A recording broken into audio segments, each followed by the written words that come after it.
আজকে আরও একটি ক্লাস নিয়ে আসছি গুরুত্বপূর্ণ সাল সম্পর্কে। তো দেখেন সালগুলো।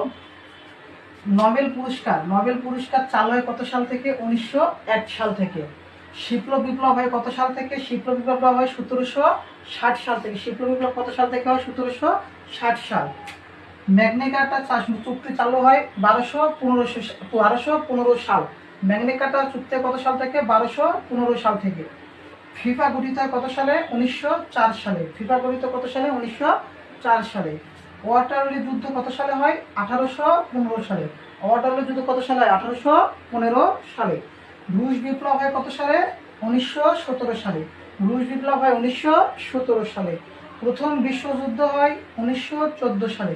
তাহলে প্রথম বিশ্বযুদ্ধ কত সালে হয়? 1914 সালে। এবং দ্বিতীয় বিশ্বযুদ্ধ কত সালে হয় বলেন তো? 1939 সালে। দ্বিতীয় বিশ্বযুদ্ধ কত সালে? 1939 সালে। এরকম গুরুত্বপূর্ণ সাল সম্পর্কে যদি আপনারা সাধারণ জ্ঞান ক্লিয়ার করতে চান তাহলে অবশ্যই আমাদের ফেসবুক পেজ জয় টিউটর এবং ইউটিউব চ্যানেল জয় টিউটর 86 এর সাথে থাকবে। সকলকে ধন্যবাদ।